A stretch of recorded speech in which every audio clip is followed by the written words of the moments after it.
Chapter 13. System Restore. Monday morning did not break. It loaded. Arthur Vane stood in the elevator of the office building, watching the floor numbers climb. 10, 11, 12. He was wearing the gray suit from the Bronx expedition. It was the only one that didn't hang off his shoulders like a shroud. Underneath the slacks, taped to his left inner thigh with medical adhesive, was the Ziploc bag containing 45 yellow capsules. He was a walking contraband shipment. Internal status. Gabapentin plasma level. Peak. 900 milligrams administered at 7 a.m. Stimulant load. 20 milligrams Adderall. Instant release. Social simulation. Online. The elevator dinged. The doors slid open. The office was a hive of Monday morning misery. Coffee machines hissed. Phones rang. The air smelled of toner and cheap cologne. Arthur stepped out. He didn't slink. He marched. He walked straight to Miller's desk. Miller was staring at a fantasy football league on his second monitor. He looked up, startled, as Arthur's shadow fell across his keyboard. Vane. Miller blinked. Holy shit. You're here. I am employed here, Arthur said. His voice was level, stripped of all inflection. Therefore I am here. Miller stood up. He looked Arthur over, searching for the shaking, sweating wreck he had seen at the St. Regis. Dude. Miller lowered his voice.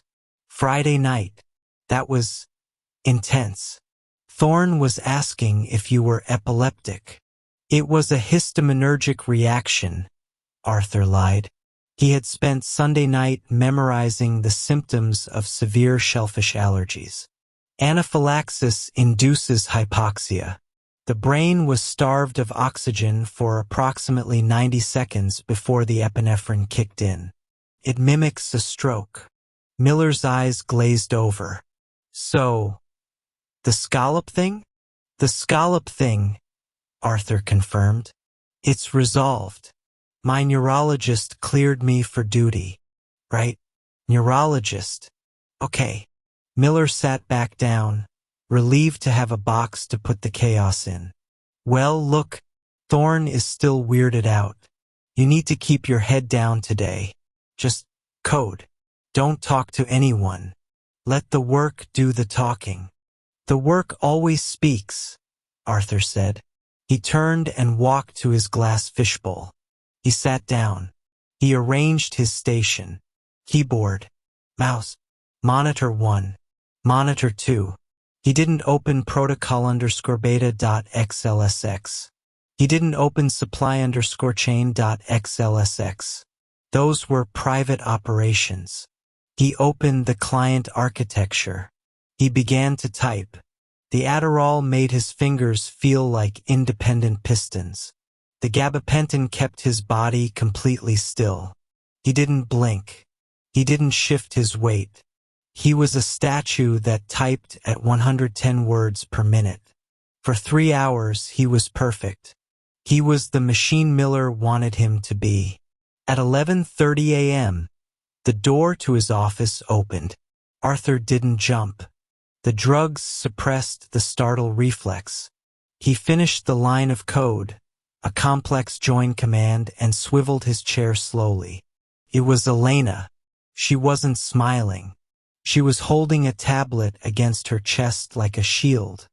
She looked at him with a mixture of curiosity and something colder. Assessment. Miller says you had an allergic reaction, she said. Seafood, Arthur said. Regrettable. Elena stepped inside and closed the glass door. The sound of the office cut out, leaving them in a vacuum. I've seen allergic reactions, Arthur, she said softly. My brother has a nut allergy. He swells up. He can't breathe. She took a step closer. You didn't swell up, she said. You forgot how to speak English. You forgot the word for hub. And then you walked into a waiter. Arthur stared at her. His heart rate monitor on his wrist ticked up. 105 BPM.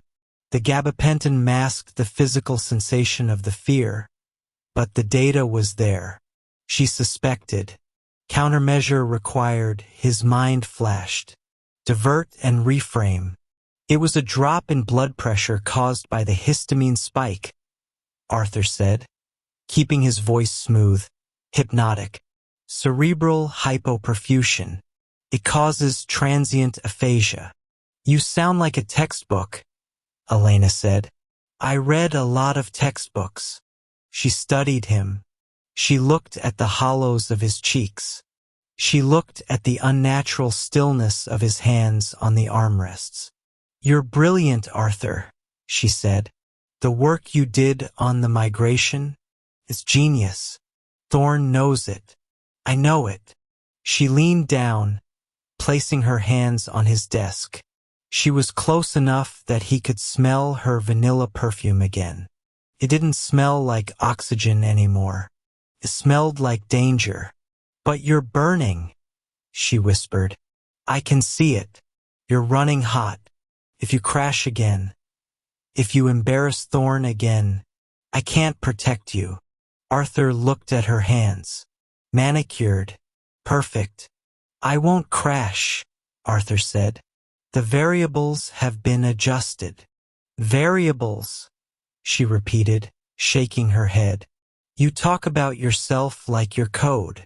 We are all code, Elena. DNA is just a 4-character script. She stood up straight.